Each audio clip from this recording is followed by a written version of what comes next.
Kadang kita pelik orang-orang yang genius, orang-orang yang hebat, pakar-pakar, profesor yang mempunyai PhD dan sebagainya, mereka ni banyak kod-kod, guna ataupun bangga, rasa hebat bila bercakap teori-teori, pepatah-pepatah, ada kata-kata daripada barat.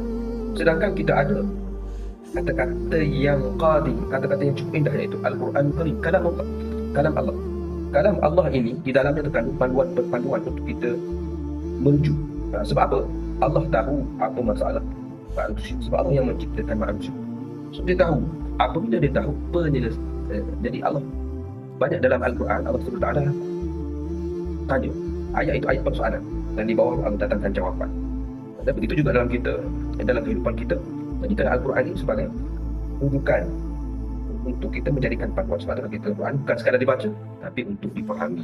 Bukan faham secara literal, kita baca tengok terjemahan itu. Sebab Al-Quran ini ulama yang terjemahkan itu dia ikut perkata. So kalau kita baca itu ada perkataan-perkataan yang kita tak faham. So untuk itu kita kena rujuk tafsir-tafsir kita ataupun ulama yang buat buku-buku tadabbur. Itu yang menjadi guide, memudahkan kita, yang mana mereka itu faham bahasa Arab yang kita terjemahkan dalam bentuk yang mudah. Sebab banyak dalam Al-Quran juga ada perkataan-perkataan yang levelnya tinggi. So ulama-ulama ini susun macam mana nak bagi orang faham. Semoga bermanfaat.